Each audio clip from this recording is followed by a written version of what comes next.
Class morning sir. ओहो का बात बा बड़ा जोर लगा के एकदम चाप के खिले बड़ा सन रात के। देखो आज हम लोग एक नया टॉपिक पढ़ाने वाले हैं, ठीक है, जिसका नाम है उत्सर्जन। चैप्टर 4 है।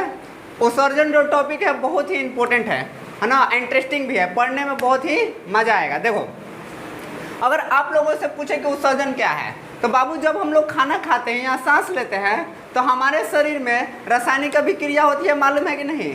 तो रासायनिक अभिक्रिया के फलस्वरूप कुछ ऐसे पदार्थ बनते हैं जो हमारे लिए अनुपयोगी होते हैं, है ना, यानी यूजलेस, ठीक है, अपशिष्ट पदार्थ है। तो उन्हीं अपशिष्टों पदार्थों को शरीर से बाहर निकालने की प्रक्रिया जो होती है ना, उसे हम लोग उत्सर्जन कहते हैं। किसी कोई दिक्कत? फिर से देखो, शरीर में बन रहे अपशिष्ट पदार्थों को शरीर से बाहर निकालने की जो प्रक्रिया होती है उसे हम लोग उत्सर्जन कहते हैं। किसी कोई दिक्कत? अब इसमें जो अंग शरीर से बाहर निकालते हैं, मान लो अब शरीर से निकालता है जो बाहर, तो किसी न किसी अंग के थ्रू ही निकलता है, ऑर्गन के थ्रू ही निकलता है। तो जिस अंग के थ्रू जो होता है शरीर से अपशिष्ट पदार्थ बाहर निकलता है उसे हम लोग बोलते हैं उत्सर्जी अंग। क्या बोलते हैं? उत्सर्जी अंग। इस चैप्टर में हम लोग उत्सर्जन और उत्सर्जी अंग के बारे में पढ़ेंगे। किसी कोई दिक्कत? अपशिष्ट पदार्थों को शरीर से बाहर निकालने की प्रक्रिया क्या कहलाता है? उत्सर्जन। और जो अंग अपशिष्ट पदार्थों को बाहर निकालता है शरीर से उसे हम लोग क्या कहते हैं? उत्सर्जी अंग। किसी कोई दिक्कत? लिखो, बैठे हो, निकलो। हो गया रे बालक? क्या रे? हाँ, पीछे सांस लाओतिया, मतलब हट जा, हट जिम तो मौसा लिखिए आ रे, लिख लिए? अरे छापो सन जल्दी जल्दी रे। 4G जमाना में बैलगाड़ी जैसा धीरे धीरे धीरे धीरे चलो थोड़ा सा। उत्सर्जी अंग है। यहाँ तक कि सुबह सुबह लैट्रिन में जो रख के आया हो ना वो भी उत्सर्जी अंग ही है, उत्सर्जन ही है एक तरह से। समझ में आया? अपशिष्ट पदार्थ को बाहर निकाल दिया, ठीक है। तो हम लोग जब मान लो जैसे CO2 को बाहर निकालते हैं, पेशाब के रास्ते यूरिन को बाहर निकालते हैं, या हम लोग लैट्रिन जो करते हैं जो अपशिष्ट पदार्थ होता है उस सब को बाहर निकालने का एक तरह से क्या है? उत्सर्जन ही है। शरीर से अपशिष्ट पदार्थों को बाहर निकाल दिया, ठीक है। अब हम लोग देखेंगे उत्सर्जी अंग निम्नलिखित प्रकार के हैं जो कि नीचे लिखे हैं, आप लोग देख सकते हैं। त्वचा जो होता है, स्किन, इसका काम है पसीने को बाहर निकालना। सीवम क्या होता है? सीवम का मतलब कि जब हम लोग सोकर उठते हैं तो कभी कभी ऐसा लगता है कि फेस पे कुछ चिपचिपा तेल जैसा पदार्थ लगा है, ठीक है, तो उसे हम लोग कहते हैं सीवम। और नमक क्या है? तो नमक तो मालूम है, नमक जो पसीने के साथ होता है नमक भी निकलता है, इसे कभी चाट के इसे देखोगे तो नमकीन लगेगा, ठीक है। इससे भी अच्छा अगर देखना है तो आप कभी करिया कपड़ा पहने हैं, शर्ट वर्ट, तो देखिएगा कि गर्मी के दिनों में यहाँ पे वाइट वाइट लग जाता है। ये सब क्या होता है? नमक ही होता है। किसी कोई दिक्कत?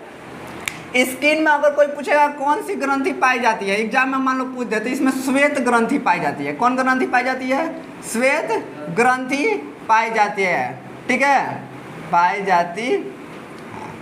किसी कोई दिक्कत है? पहला हो गया स्किन, ठीक है, किसी कोई दिक्कत? दूसरा हो गया फेफड़ा। फेफड़ा को हम लोग लंग्स बोलते हैं इंग्लिश में। इसका काम है CO2 को निकालना। जब हम लोग ऑक्सीजन को ऐसे लेते हैं, ठीक है, तो वो अंदर जाता है, फिर उसके बाद जब हम CO2 छोड़ते हैं तो उसको निकालने का काम कौन करता है? फेफड़ा है। वाष्प भी निकालता है। वाष्प क्या होता है बाबू? तो जब जाड़ा के दिन में हम लोग क्या करते हैं? मुंह से भाप निकालता है, ठीक है। छोटका छोटका लड़का बोलता है कि हमारा अंदर बहुत ही आग बा, धुआं बा, ऐसे निकालता है कंपटीशन से एकदम। समझ में आया? और ये बलगम क्या होता है? बलगम का मतलब समझो, देखोगे कभी कभी हम लोग क्या होता है कि जो नेटा होता है अंदरी जाम में, ऐसे जाम में पहुंच जाता है, तो उसको निकालने के लिए हम एगो नाक बंद कर कैसे करते हैं? पूरा कस के एकदम अंदर से प्रेशर हुमच के लगाते हैं तो निकलते हैं स्वर माने, ठीक है, उसको हम लोग बलगम बोलते हैं। अंदर से जो प्रेशर आता है ना उसी को हम लोग बलगम कहते हैं। या कभी कभी खखार फंस जाता है, पूरा अंदर से पूरा करके अब मार एकदम हुमच के थूकता है एकदम एक कटोरा, उसको हम लोग क्या कहते हैं? बलगम। किसी कोई दिक्कत है? कहीं किसी के घर में बूढ़ बुजुर्ग होंगे ना, उन लोगों का ऐसा जरूर होता है, वो लोग जब मुंह धोने बैठेगा ना पूरा एकदम अब पूरा अंदर से एकदम जितना खाइले पीले रहेगा एकदम हुमच के दम लगेगा ऐसे। उन लोगों का बाहर आएगा कि नहीं आएगा? अगर उसके बगल में तुम लोग, तुम्हारा खाए पिया हुआ सब बाहर आ जाएगा। समझ में आ गया? हमें लगता है कभी कहीं कि कस का अगर मान लो हुमच के प्रेशर लगा रहा है, पूरा सिस्टम में कहीं बाहर आ जाएगा तो खेले खत्म हो जाएगा रोज रोज निकालने का। दूसरा देखो, इसका जो तीसरा बात है वो है बड़ी आंत, इसको लार्ज इंटेस्टाइन बोलते हैं। ये अनपचे भोज्य पदार्थों को बाहर निकालता है, ठीक है, जो लैट्रिन के रूप में हम लोग बाहर निकाल देते हैं। किसी कोई दिक्कत?